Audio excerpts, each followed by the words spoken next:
grabando.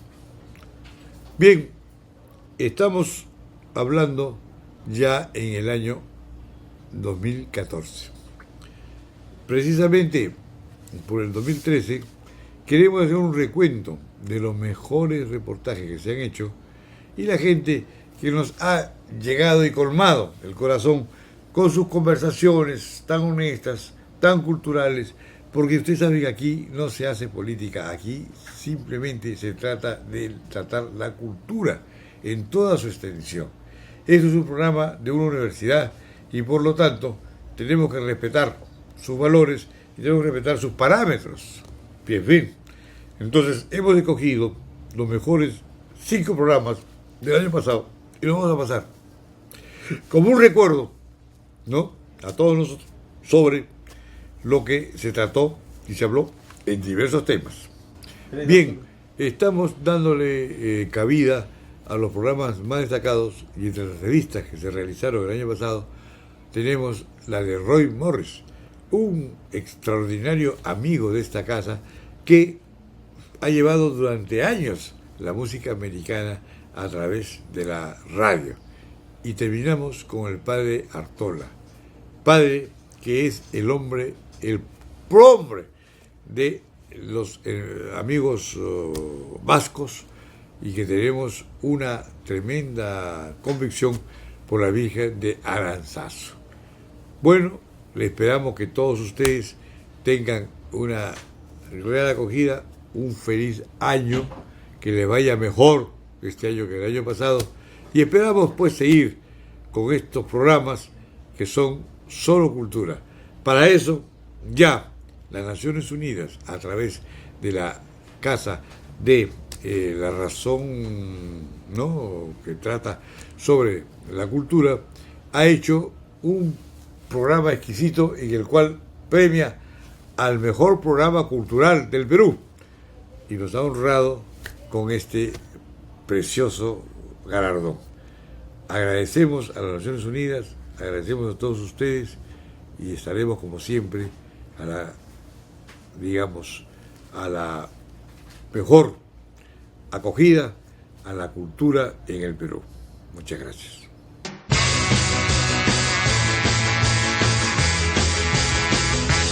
Damos inicio al programa con la presentación de una de las grandes figuras de la radiofonía, ¿no?, nacional, Roy Morris. ¿Quién no ha escuchado los programas de Roy Morris?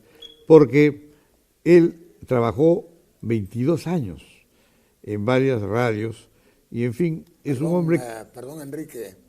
Bueno, antes voy a saludar. ¿Sí? Muy buenas tardes muy buenas tardes a todos. Yo tengo, en mi programa lo hice 26 años, sí, pero yo ya tenía experiencia antes porque yo entré a los 16 años a trabajar a la radio, y ahí estuve como 4 o 5 años, así que son más de 30 años que he estado en radio. En radio, ¿no? Te corrijo eso. Sí, discúlpame, ¿no? Porque yo había apuntado 22 años, apuntado, ¿no? Pero es igual la gente te conoce y sabe de qué se trata.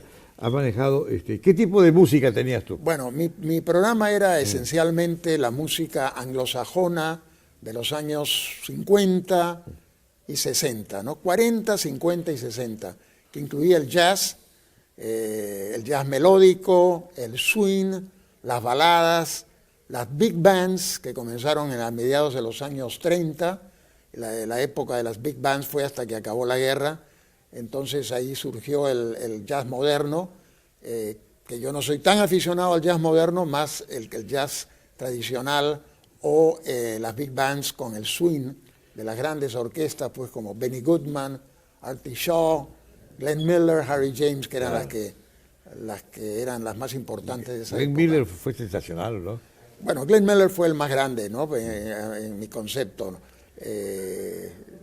Realmente, pues, los discos y la música de Glenn Miller, la personalidad de Glenn Miller como director, como arreglista, como instrumentista, era fabuloso. Así es. Bueno, ¿y en qué radios estabas tú? ¿Cómo? Bueno, yo comencé en el año 48, cuando yo tenía 16 años, A mí me gustaba siempre la comunicación. Yo quería entrar a una radio y hacer locución. Y bueno, toqué las puertas de varias radios, pero a los 16 años, pues, ¿quién te da bola? Es un muchacho. Hasta que, bueno, llegué a Radio Central y tuve la suerte de que, bueno, me llamó don Genaro Delgado Brandt, el padre de los Delgado Parker, y me ofreció la oportunidad de practicar. Yo acababa de terminar el colegio y, bueno, dije yo, bueno, voy a ir a practicar. Así que un tiempo estuve, pues, en prácticas y después ya entré a formar parte del plantel de locutores de Radio Central, con las figuras de locución de esa época, ¿no? Claro. Bueno, don Genaro, me río porque por extensión a los demás, a los hijos también decían los Genaros, decían a todos ellos. Claro, ¿Te acuerdas? Sí. A los Genaros, sí, así es. Los Genaros. Bien, luego, ¿cuándo fue que llegaste a Radio Miraflores? Que tuviste una buena época. Bueno, no, también. ya pasaron años. Yo estuve en Radio Central, salí de Radio Central porque yo ya quería dedicarme a los negocios que esperaba que me iban a producir más económicamente, pero a mí siempre me gustó la radio, la comunicación, y habiendo salido de Radio Central, yo me cruzo con don Genaro en el centro de Lima. Tú sabes que todo sucedía en el centro de Lima, ¿no? Ya no era San Isidro, Miraflores, era el centro de Lima, la Plaza San Martín o el Jirón de la Unión. Claro. Y me cruzo pues con don Genaro y me dice, Roy, acá mis hijos van a poner una radio y me gustaría pues que estuvieras también en la radio. Conversa con Genaro. Así que hablé con Genaro, me contrataron y yo fui fundador de Radio Panamericana junto con Humberto Martínez Morosini, a quien conocí yo en esa oportunidad. Y ahí estuve varios años, pero ya, digamos, la parte económica tenía pues importancia porque yo no podía vivir realmente de la radio, ¿no? Claro. Entonces fui práctico en ese sentido.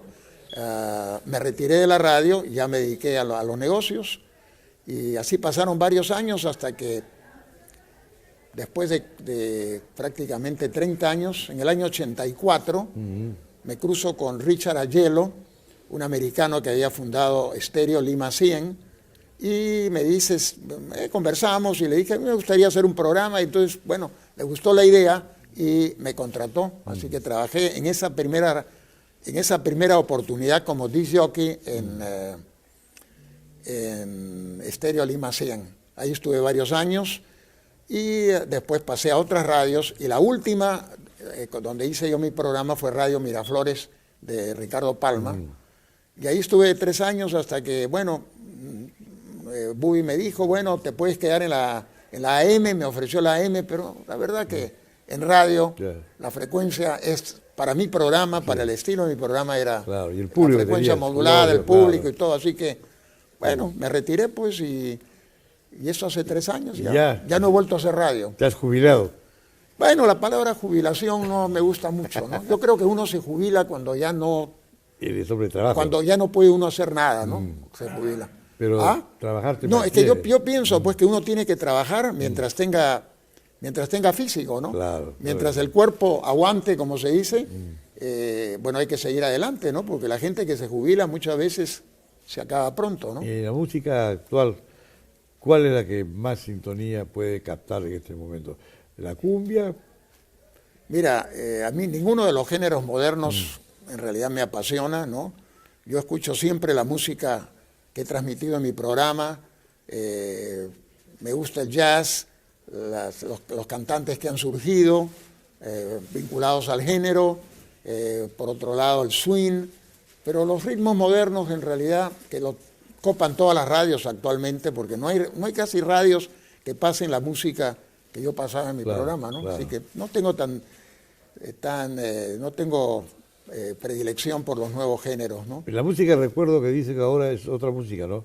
No es una música, digamos, que podrías compararla con la tuya, sino... Bueno, digamos, otro lote. Hay radios donde pasan boleros o pasan música, buena música al recuerdo, ¿no? Pero la mayoría de las radios, pues, ya han cambiado mucho su estilo, ¿no? Así es. Muy bien. Bueno, pues, ¿qué te parece ahora? ¿Cómo está la radiofonía? en plan de despedirnos, ¿qué opinión tienes tú de las radios y el futuro? ¿Qué va a ser? Bueno, no sé la verdad, porque la mayoría de las radios yo encuentro pues que no se pueden escuchar, ¿no? Por lo menos Sí. bajo mi concepto, ¿no? O sea, tal vez ya la nueva generación pues piensa en otra forma. Ahora pues las normas que habían en los años anteriores, el respeto que se tenía al público oyente, ya prácticamente no existe. Ya no existe porque conversan, hablan, tratan de tú al oyente que no conocen. Yo siempre he tenido por norma, digamos, yo no veo al oyente, el oyente me ve a mí, y yo tengo que respetarlo y lo trato de usted, no puedo tratarlo de tú. Esa es la idea mía, ¿no? Entonces, las cosas han cambiado mucho, pues los locutores ya no tienen el estilo de los locutores tradicionales, claro, ¿no? Entonces, ahí va el problema, ¿no? No sé el futuro cuál va a ser, ¿no? Pero bueno, yo sigo siempre con la idea de que algún día pueda volver a hacer mi programa, me interesaría hacer mi programa de radio, y bueno, pero ya depende pues de los broadcasters que claro, se animen a llamarme. Ojalá pues, mi querido Roy. Muchas gracias, Enrique. Ha sido un gusto tenerte acá después de tanto tiempo. Encantado. Y esperamos pues que se realice esta concertación y pueda volver a una radio. Muchísimas gracias, Enrique. Encantado. Encantado de saludarte. Encantado. Hasta luego.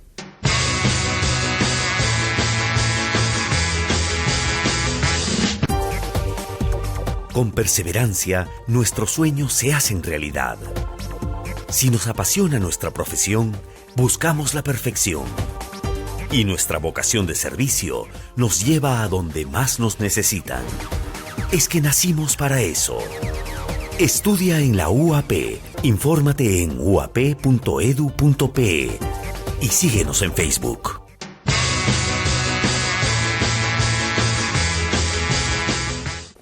Hoy día contamos con la presencia nada más y nada menos que del arqueólogo independiente, consumado, ¿no? Hombre de ciencia del Perú, director del Centro de Investigación de la UAP, el profesor Jaime Deza.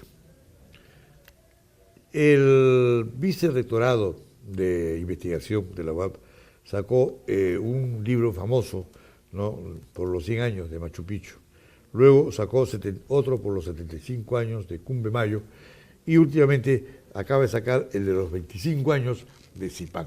Zipán este es el libro, es fabuloso, un libro maravilloso, y vamos a ver algunas vistas que van a ir pasando mientras conversamos con Jaime sobre esto.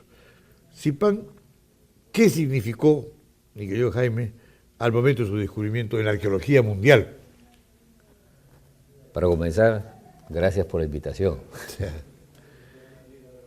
Hablar sobre lo que significa Zipán es conversar horas de horas.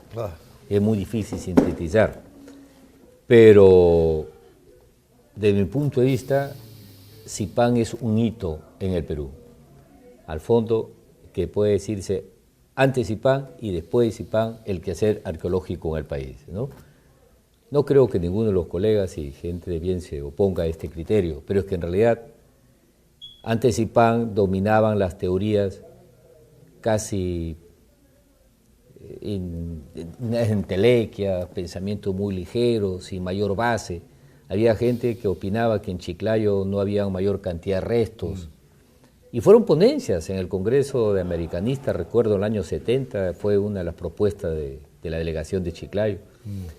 Y la interpretación histórica estaba casi en manos de aficionados, entusiastas, coleccionistas que compraban, tenían muchas piezas y a su muerte esas colecciones desaparecían sin dejar rastro. Claro. A excepción pues de algunas que otras, el Museo de Oro, Bruning, pero han habido colecciones de colecciones que han desaparecido, el Arco. Y que han salido a Europa. Que han ido a Europa. O sea que en Berlín los mejores museos del arte precolombino, peruano, están en Berlín. Claro, yo logré fotografiar 4 piezas Mochica 4 en el norte, felizmente. Las tenía un amigo y las uso mucho cuando publico, porque son piezas exclusivas, es un barroco. Y me he enterado que están en Estados Unidos y tienen el precio de $250.000. Caray. ¿Cada una? Cada una. Ja, ya. Entonces, a esos precios casi se exporta, pues, ¿no? Lógico. Hay un libro que acaba de aparecer, El saqueo de la cultura de América, de un mexicano, ayer lo comencé a leer, sobre la cantidad de restos y piezas y joyas prehistóricas de América como han salido, por la gran demanda, pero la culpa no la tienen los compradores, porque la culpa la tienen los peruanos que no defendemos lo nuestro, ¿no? Claro, claro que sí. Dina, tú has estado en Egipto, tú puedes decirme, cuando se descubrió Zipán, hubieron comentarios de que la importancia de Zipán estaba casi equivalente con cuando se descubrió la tumba de Tutankamón. Sí, pero no tanto por el oro, ¿ah? Sino que también Tutankamón, bueno, la ciencia avanzaba, un poco que corrigió los conceptos de la historia del Nilo antes. Zipán ha sucedido lo mismo. Y ahora, la belleza del trabajo en el oro, la metalurgia de Egipto y la metalurgia de Zipán, no es mi especialidad, pero me atrevo a decir que van a la par. Sin embargo, Tutankamón tiene muchísimo más cantidad de oro, ¿no? De piezas. Y lástima que todas están en Inglaterra, porque allí en el Museo del Cairo solamente hay, si no conté mal, 78 piezas. Y claro, un cajón donde estaba donde las encontraron todas las piezas que le han dejado ahí los ingleses, y el carro que usó Tutankamón. Y las joyas son muy bellas, pero si comparamos las joyas sí que están en el Cairo y las joyas del señor de Zipán, que no es el único, sino también del sacerdote, del viejo, claro, porque Zipán es un mausoleo. Sí, pues. Es un mausoleo. El señor Zipán fue el primero que se descubre, pero después han seguido de tierra muchísimo más. El viejo señor Zipán. El viejo señor Zipán. El abuelo vendría a ser del señor Zipán, del muchacho ese, porque tenía 18 años, 20 años. Tenía mayor cantidad de joyas. Pero lo hermoso ahí es la filigrana, la belleza de las piezas que son realmente sorprendentes. Esa la araña, los aretes, el lápiz lazuli, es una maravilla. Y pensar que ese trabajo se hacía 2000 años atrás. Ajá. 2000 años atrás. Yo cuando en Europa ni comenzaba, ¿no? No comenzaban, no, estaban todavía con cobre. Sí. No te olvides que acá el platino. Ya trabajan platino. Claro, platino. Hay piezas en platino que se han descubierto en muchos sitios. Hay un rostro de Zipán, hay también el famoso diolillo de Frías, que tiene platino. Y para fundir el platino, para trabajar el platino, se necesita algo así de 3000 grados de temperatura. ¿Cómo llegaron a eso? Pues, y el platino se ha trabajado recién en Europa hace 100, 150 años atrás. Y acá se trabajaba el platino hace 2000 años atrás. Así que no hay casi punto de comparación. Y si queremos, sin ser chauvinistas, el Museo de Zipán es el museo, y acá está el doctor Aysanova, que fue ministro en esa época cuando se inauguró. Conserva la placa de inauguración su nombre. El Museo de Zipán es uno de los museos, si no es el museo más moderno de América Latina o del mundo. Y está entre los 10 mejores museos del mundo. Por supuesto. ¿Cómo quisiera tener el Cairo ese museo? Nos hemos llenado la boca y los egipcios se sienten orgullosos y con razón del señor Zipán. Sin embargo, la museística del Cairo obedece a los años de 1900. Es una casa, una grande, inmensa, oscura, sin abarrotamiento de cosas. Algo así como teníamos antes los museos en el Perú. Felizmente ahora han cambiado, ¿no? Con el Museo de Alfonso Ugarte. Sí, es una pena. Claro. Es una pena con la cantidad de turistas que llega, sin embargo. Pero en eso Zipán se ha convertido en todo un ícono, ¿no? De allí que la universidad se sintió, y con el derecho de editar ese trabajo sobre los 25 años de Zipán, en la que participa, por supuesto, pues Walter Alba, Luis Chero, ¿no? Juan Julio Castillo, la señora Mole Piz, y por supuesto yo también. Dime, como arqueólogo independiente, ¿qué opinión tienes tú de la arqueología peruana y sobre todo con Zipán a la cabeza, ¿no? Respecto a lo que se ve en el mundo entero? ¿Es en realidad importante de primera magnitud o es simplemente una más de los que ya conocemos? Como producto científico, Zipán cambió la página. Ajá. Cuando nosotros éramos estudiantes, quienes tenían la voz de los conocimientos y los alcances eran los extranjeros. Con justicia, pero había también algunos mentirosos, ¿no? Yeah. No te olvides del descubridor de Pajatén, Claro. ¿no? Hasta ahora. Sí, el descubrimiento que había sido hecho por los patasinos 10 años atrás. Bien, pero habían misiones extranjeras que llegaban por 1 mes, 2 meses, 3 meses, se iban, publicaban allá, acá casi no había esa literatura, y entonces teníamos que leer a Federico Kaufmann, que era el que más nos alcanzaba, un reciclador de conocimientos, un productor de primera categoría y un buen hombre de campo. Entonces era nuestra Biblia, el famoso libro de arqueología peruana de Federico Kaufmann Doy. Claro. Y dígase de paso, la universidad le está publicando a Federico 2 tomos especiales sobre Machu Picchu. Ajá. Sí, ese es un comercial para él. Ajá. Bien, entonces, San Marcos era el que tenía la primicia, pero el Perú es tan grande y hay tanto que estudiar, que todo se caía a pedazos con los tractores, los camiones, los huaqueros, todo estaba el camino. Si eso hubiera continuado, ya habían algunos que proyectaban que no quedarían más restos arqueológicos en 10 o 20 años. Lo que pasó en Nazca, ya en Nazca no se encuentra nada. Nazca no hay una tumba para descubrir más. Saquearon. Chancay, claro. saquearon. Mochica se salvaba un poco. Los huaqueros hasta Ancón. Claro. Claro. Había un pueblo que yo conocí que los presos estaban haciendo un hueco para escaparse y sacaron huacos. Qué error. Sí, el Perú, alguien dijo que el Perú era una tierra de arqueólogos. Sí. Aquel que no sabe de arqueología no es peruano. No. Usamos el término de la arqueología para todo, hasta para insultarnos, por decir carehuaco, ¿no? Por supuesto que todos hemos visto una pieza. Claro.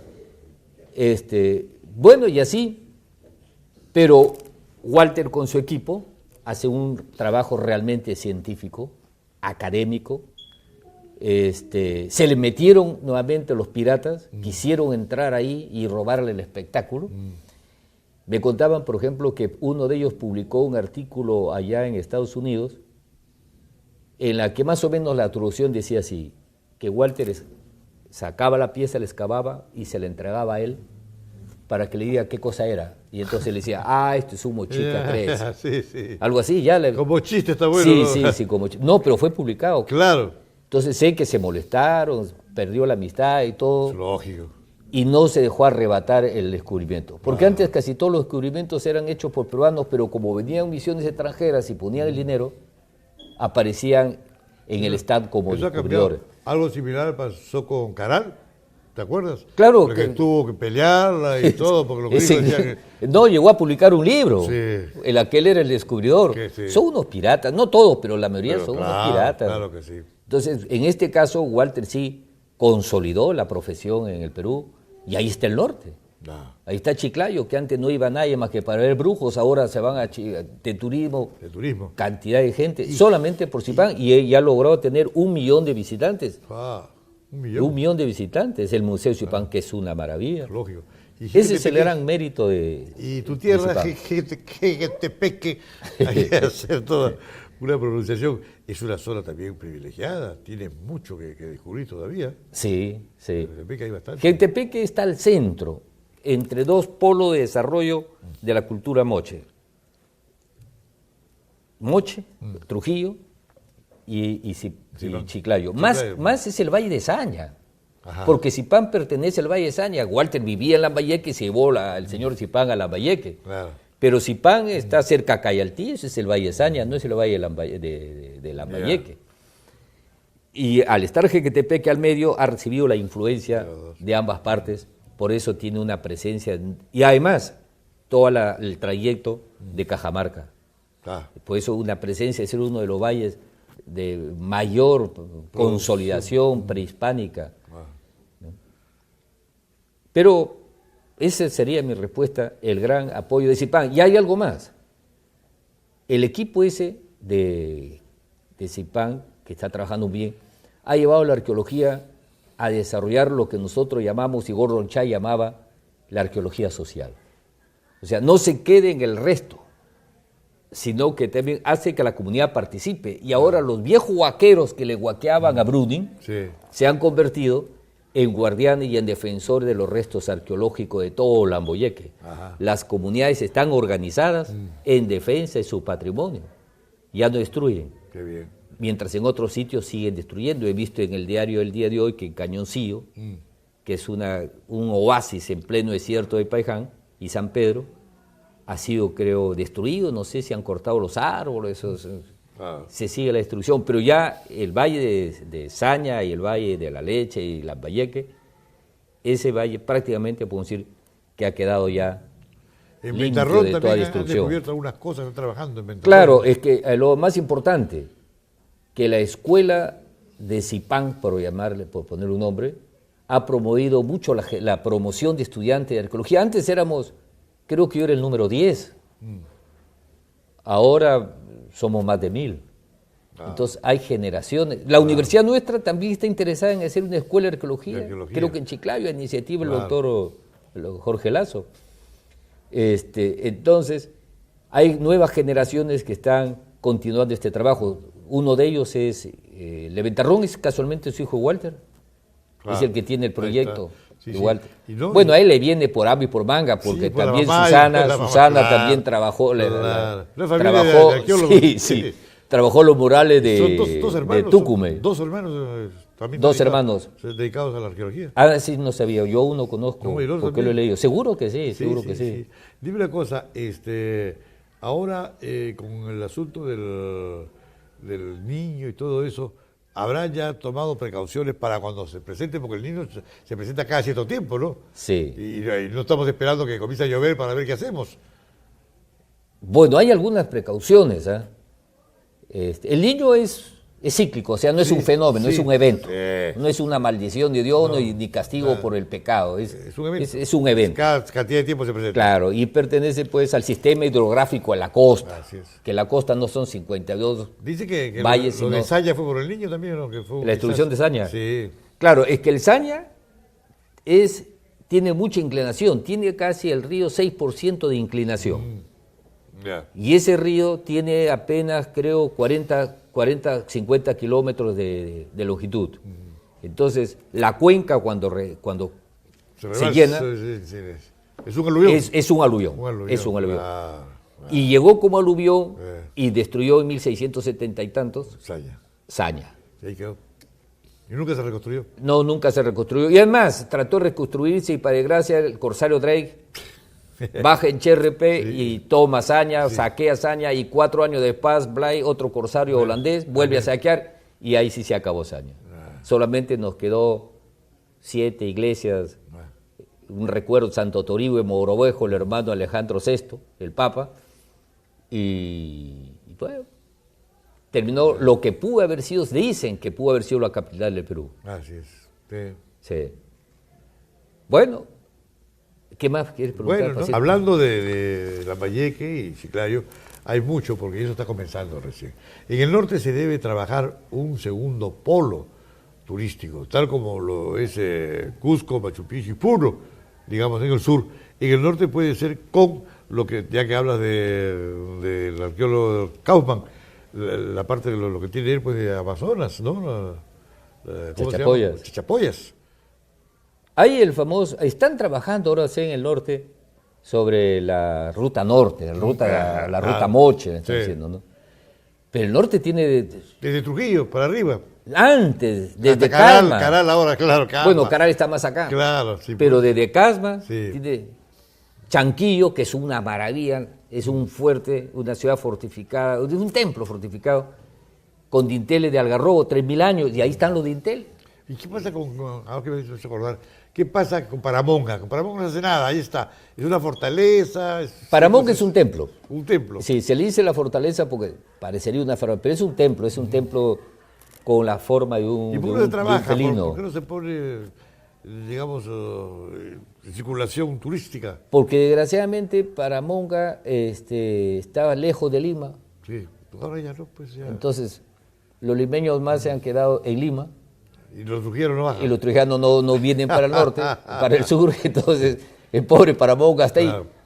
Pero vemos, por ejemplo, producción desde Chanquillo, Sechín, Sechín es una maravilla, hombre. sí, por supuesto. Un castillo. Pero Claro. tampoco se trabaja, está abandonado. No, Sechín sí está restaurando. Restaurando, Sí, sí, pero está de a poco, trabajando de a muy poco, bien. de a poco. Sí, sí, pero... Como está la entrada nomás, ya debería estar terminado. Ah, eso hombre. sí. Después, bueno, ya no hablamos de Chan Chan, Claro. Chachá la siempre Huaca del ya Sol, No hay nada que la hacer. Luna. No, eso se ha hecho maravilla. ¿Sabes? Claro. Trujillo sí se ha trabajado muy bien. Algo Algo así hacer con Sechín. Y Chachapoya, pues. Claro. Chachapoya, Escuela, Hay mucho por hacer. Pajatén. Hay mucho por hacer. Tenemos que conversar mucho.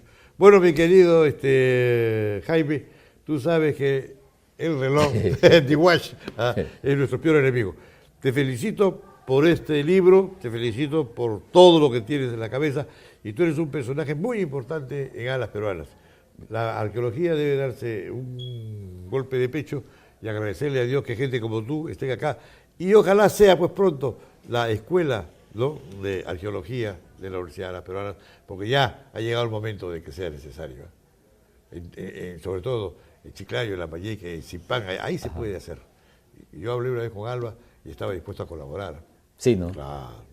A él se le ha comunicado, gustosamente puede apoyar también, pero conociendo a nuestro rector, estoy seguro que con ese entusiasmo que lo caracteriza, la escuela va a ser un hecho Cualquier pronto, día ¿no? se avienta, ¿no? Sí. Sin paracaídas. Muy bien, mi querido amigo. Un placer de haber tenido una vez más acá y seguimos conversando sobre esto porque es un verdadero trabajo cultural, educativo de la universidad. Muchas gracias por tu invitación y tu gentileza.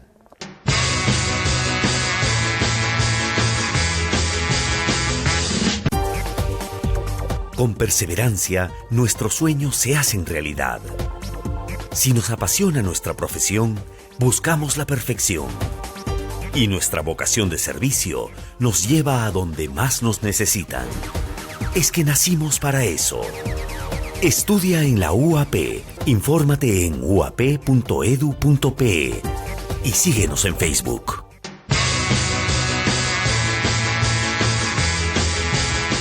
Ahora continuamos con la presencia del padre Antonio María Artola Arbiza. Él es pasionista y acaba de llegar a Lima, nada menos con la famosa Virgen de Aranzazu, quien la estamos viendo en el programa y tiene pues muchos devotos en esta ciudad. Precisamente la cofradía de la Virgen de Aranzazu es la que está empeñada en hacer más actuaciones con esta Virgen, que como ustedes ven que es muy linda. En fin, y el niño, qué gordito. ¿Por qué es tan gordito el niño? ¿Por qué lo han hecho así, el niño Jesús con la Virgen? Bueno, el niño Jesús Sí, parece que ha sido retocado. un poquito alto. No es de la misma hechura de la De Virgen. la Virgen. Tal vez, pues, no cuadraba muy bien con los gustos, y entonces la piedra, el niño fue retocado. Ya. Entonces, pues salió así, como está en la actualidad. Ajá, sí. todo gordito. Pero debe ser también las bondades de la leche materna, que dice que es un gran alimento, ¿no? Claro, Lógico, claro que sí. Está muy bien. ¿Cómo es la historia de la Virgen de Aranzazu? ¿La encontraron cómo? La encontraron en una Virgen de piedra, ¿no? Una virgen. de ¿Cómo es piedra. esto? Pero la Virgen de piedra solamente se han estado luciendo en las catedrales. Sí, en las catedrales, en las fachadas. Las fachadas. En las fachadas. Las estatuas de piedra son como parte arquitectónica de las catedrales, pero como imágenes de devoción en todas partes de madera, siempre. De madera. Maderas muy escogidas, Ya. pero de madera. Y esta es una imagen de interior del templo, es decir, una imagen de culto Sí. que es de piedra, cuando Todas las otras imágenes de la Virgen son de madera. Ya. Y fue encontrada en Aranzazu. Sí, bueno, no es que fue encontrado en Aránzazu, sino que el nombre proviene de la aparición misma. Según una etimología popular, le encuentra, Rodrigo de Balzátegui le encuentra en un espino blanco. Era el sábado de la Trinidad. Ajá. 11 de junio, es una fecha muy simbólica.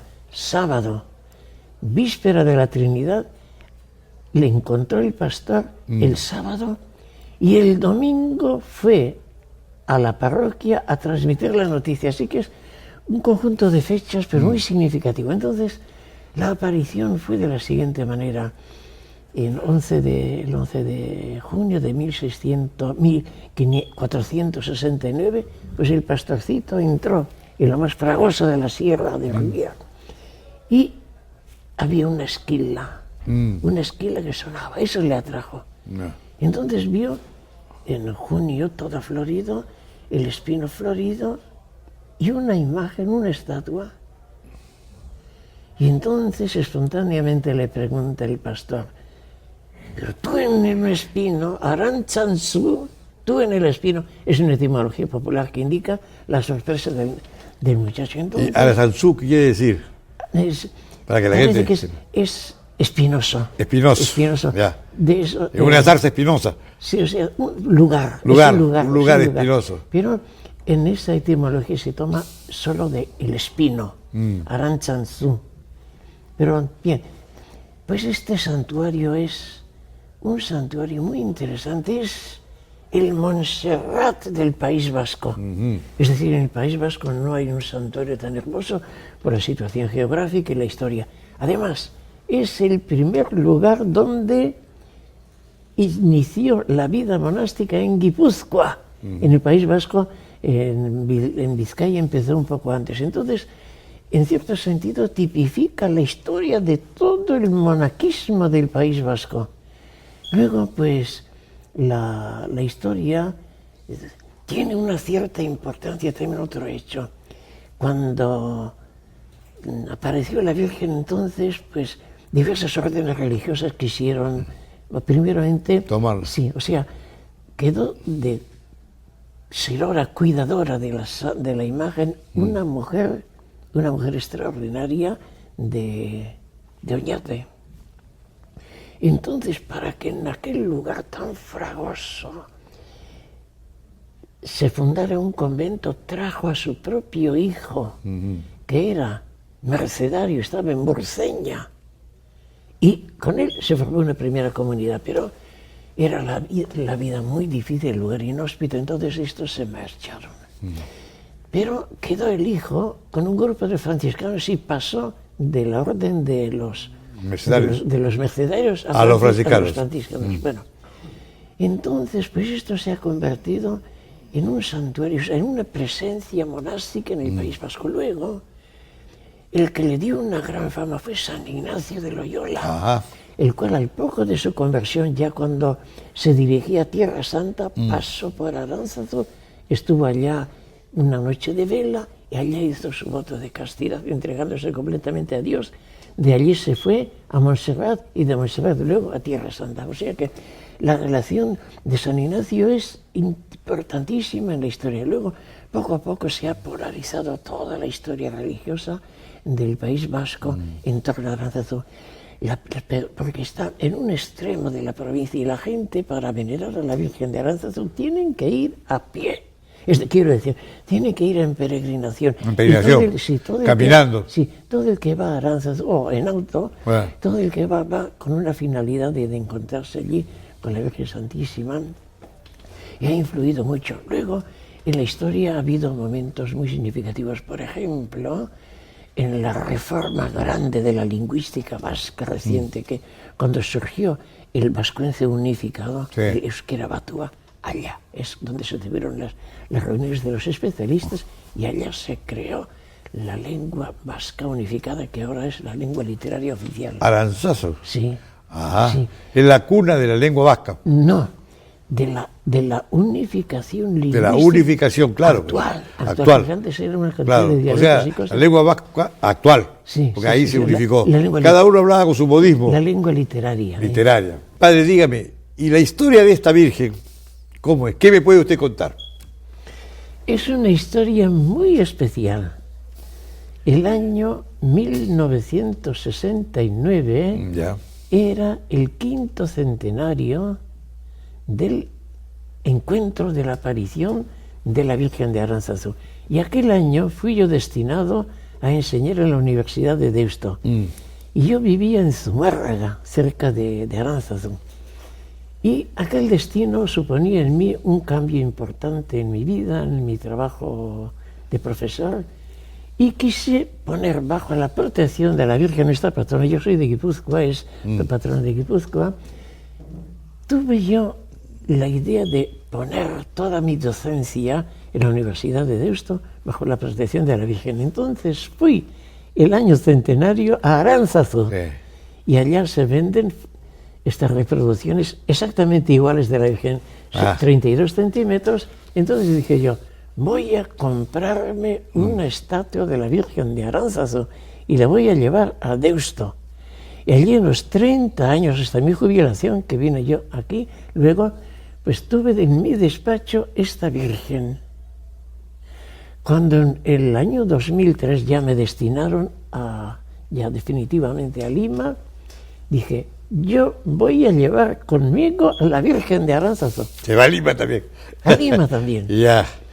Aquí pues ya el despacho no se prestaba tanto a colocar así a la Virgen, y dije, yo esta Virgen la voy a regalar a la misión de Yurimaguas, para que en alguna nueva iglesia que se construya o en la iglesia que no tenga una patrona, pues allá en la misión tenga culto perpetuo esta imagencita. Y el obispo de Yurimaguas, el padre José Luis Astigarraga, pues parece que intentó encontrar un lugar adecuado, pero no lo encontró, y al final puso en el convento de las Carmelitas Descalzas de Yurimaguas, pero no en el convento mismo, sino que hay junto al convento una especie de educandado de niñas pobres que vienen allí a estudiar y están allí en el régimen de internado, y puso en esa casa de las niñas que estudian al tiempo que están en Yurimaguas. Y cuando el año pasado se celebraba aquí el centenario de la fundación de la 1612, se celebraba, yo dije, pues hay en el Perú una imagen de la Virgen de Aránzazu. ¿Y dónde está? En Yurimaguas.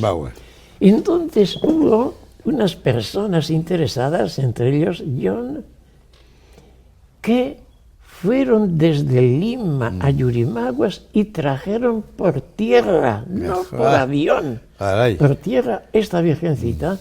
Yo la recibí en la Basílica Nuestra de la Virgen del Pilar y vino a presidir la reunión que se tuvo en el centro de Ribagüero, precisamente el día en que se concluía ese conjunto de estudios sobre la cofradía de la Virgen de Aránzazu. Es así como llegó. Pero no llegó a Lima, como quien dice, pues solo para estar en aquella sesión, sino que se encendió como una devoción a la Virgen de Aránzazu entre los cofrades y demás, y empezó una especie de procesión o peregrinación domiciliaria. Ajá. Entonces una familia, ya no me acuerdo el nombre, me dijo, pues nosotros vamos a ser los primeros que acogemos en nuestra casa esta Virgen. Creo que era un sábado. Entonces, pues llevé yo la Virgen y allá a la puerta de la casa hice la entrega de esta Virgen a esa familia. Y desde entonces han dado, pues, de familia en familia, sí. Creo que ha estado, o sea, tiene ahora el plan de llevarlo a Chile, porque Chile es un centro donde la cofradía de la Virgen Santísima de Aránzazu tuvo un despliegue grande, y hay luego pues un proyecto de llevarlo también en peregrinación por otras, México y otras ciudades, otras naciones, Argentina, donde ha habido y hay cofradías de la Virgen de Aránzazu. Y esta Virgencita. Qué bien. Hay mucha devoción. Debe ser muy milagrosa. Bueno, yo creo que no sé cómo decir, milagrosa. Todas las imágenes son milagrosas, pero esta Virgen tiene la particularidad de ser una Virgen de unión. Se apareció en Aránzazu en el momento en que el País Vasco atravesaba por un tiempo muy difícil de luchas intestinas entre familias vascas, de modo que había homicidios y violencia en todo momento. Luego había también en aquel tiempo una sequía que asoló los campos. Entonces, en esa situación un poco trágica del País Vasco apareció. Entonces parece que se olvidaron los odios y las divisiones y llegó la paz y también la lluvia. Entonces es la Virgen de la Unión, la Virgen de la Paz. Entonces son unos simbolismos que hablan mucho al corazón. Entonces esa es la Virgen de Aránzazu. Muy bien. Ahora, ¿qué hay de la Virgen de Esquioja?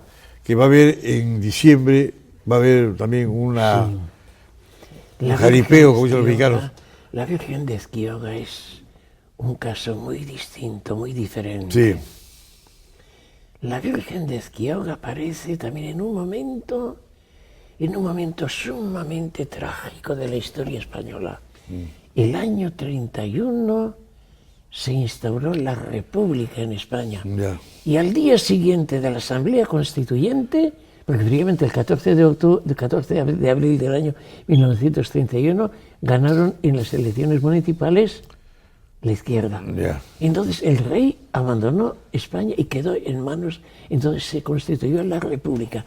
Y precisamente en la tierra de la Virgen de Aránzazu, en Eibar en Guipúzcoa, fue la primera ciudad que proclamó la República. Y el gobierno le dio el título de ciudad. Aparece pues en un momento en el cual España entra en una situación conflictiva, porque la República supone el fin de la monarquía que venía de los reyes católicos y antes de la conquista árabe. Entonces, pues en aquella situación bastante caótica, porque la República se presentó como un gobierno anticlerical. Anticlerical, Sí, entonces, pues toda la España pues esperaba una voz del cielo. ¿Qué va a pasar aquí? Y la Virgen de Aránzazu, de la Virgen de Esquioga, aparece al día siguiente. Las elecciones legislativas tuvieron lugar el 29 del día de San Pedro, de junio. Y al día siguiente aparece la Virgen de Esquioga. Entonces, la Iglesia o los católicos enseguida vieron en esta aparición de la Virgen como una respuesta del cielo. La República hay que controlar, la República pues hay que resistir, incluso la llamada a derrocar la República. Es entonces cuando aparece la Virgen de Aránzazu. Pero las cosas se complicaron mucho. La política, por una parte, hizo de esta aparición y de su nombre como el símbolo de la guerra contra la República. Entonces, por una serie de complicaciones de tipo político también, la Iglesia condenó. No reconoció, consideró como una aparición falsa. Y luego llevaron el conflicto a Roma y el Santo Oficio declaró también como una aparición no auténtica. Y así estaban las cosas durante la Guerra Civil, pues ya completamente desapareció el culto. Y para aminorar, ¿no? Lógico. Para hacer un poco de paz, para Claro. que no surgiera una guerra religiosa. Sí. Entonces, durante todos estos años, pues ha habido como un tabú del silencio. No se habla de la Virgen de Esquioga. Luego también el pueblo vasco, al ver que una Virgen... Fíjese, antes que Menchurgori no hay ninguna advocación de la Virgen que haya reunido tantos peregrinos. En un mes, o sea, en el mes de julio pasaron 1 millón de peregrinos por Esquioga. Entonces, pues, ya con esta condenación, pues se dio cayó como una losa sepulcral el silencio. Hasta que en 1996, y empezó por el 86, un investigador norteamericano, ni español ni católico, y ese empezó a estudiar a fondo la historia de la Virgen de Esquioga, en el sentido de que por la sociología religiosa, como el hecho que representa el choque en España, el choque de lo religioso y lo anticlerical. O sea, el libro se titula El reino de Dios. O sea, Ezquioga fue el que, como que dice, el nombre simbólico, el hecho que desencadenó aquel. O sea, los católicos vieron en esa aparición como la respuesta del cielo y tuvo una influencia muy grande. Pero todo esto había caído en el olvido. Y este investigador norteamericano, después de 10 años de estudios, ha trabajado muy en serio, publicó una obra en 1996. El año 2006, a los 10 años, se abrían el archivo Vaticano, el archivo secreto vaticano del año 1922 a 39, y simultáneamente el Santo Oficio. Y allí estaba todo el proceso eclesiástico. Yeah. Y este norteamericano había echado mano sobre todo de los periódicos del tiempo y de los testimonios. Entonces, el año 96 se abrieron, él publicó el año 96, el 96 se abrieron, el 2006 se abrieron los archivos. Entonces yo dije, voy a estudiar todo lo que hay paralelamente a la investigación de Williams, paralelamente lo que hay en estos dos archivos. Bueno, y voy a publicar un libro con el título de Dossier eclesiástico sobre las apariciones de Ezquioga. Entonces, hay aquí un fenómeno curiosísimo. Un no español, un no vasco, un no católico que resucita el recuerdo y el interés por Ezquioga. Y ahora, esto ha tomado una envergadura tal que el 9 de diciembre se va a tener aquí pues una reunión de expertos sobre el caso de Ezquioga. Para mí esto es una resurrección que tiene mucha probabilidad de actuar en el País Vasco como un detonante del retorno a la devoción. Así va a ser la revancha. Muy bien, y tenemos también que la Virgen de Aranzazu está en este momento contribuyendo a expandir su devoción por América del Sur. Padre, ha sido un placer tenerlo en nuestra programación y sobre todo presentar a la famosa Virgen tan linda, ¿no?, a la comunidad de la ciudad de Lima. Muchas gracias. Muy bien, encantado. Pues gracias, muchas gracias a usted.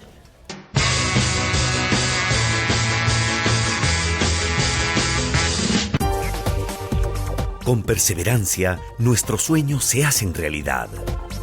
Si nos apasiona nuestra profesión, buscamos la perfección. Y nuestra vocación de servicio nos lleva a donde más nos necesitan. Es que nacimos para eso.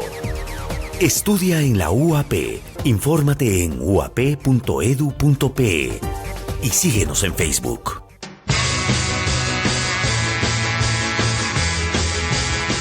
Y para cerrar el programa de hoy día, tenemos a un excelente periodista, un hombre muy conocido en el ambiente, Roberto Salinas, quien nos viene a hablar nada más y nada menos que de Lolo Fernández, un ícono del fútbol peruano, porque no solamente es un ícono de la U, es un ícono del fútbol peruano. Él jugó pues en Chile con el Rodillo Negro, estuvo en el Combinado del Pacífico, en Europa, es decir, fue a reforzar a Colo Colo, una cosa que inaudita y única, ¿no? Yo no creo que así haya 41 fue, jugadores que hayan viajado de un país a otro para reforzar por un partido. ¿No? Increíble. Bien, increíble, ¿no? Lolo era un hombre de leyenda y ellos están terminando un libro, un gran libro que se va a titular El siglo de Lolo. Esta es la carátula, ¿no? Y acá han puesto la gran bandera de la U, que la usan en los clásicos, ¿no?, que cubre toda la tribuna. Y el amor es inconmensurable de los hinchas de la U por el cañonero. Lolo nació en Cañete y siempre fue un hombre muy disciplinado, muy tranquilo, perfil bajo, ¿no? Y un gran contador de chistes, tú sabes. Así Le es. encantaba contar chistes, los conocía a todos. En fin, bueno, ¿qué me puedes contar tú, mi querido Roberto, ahora? Bueno, luego de saludar a la teleaudiencia,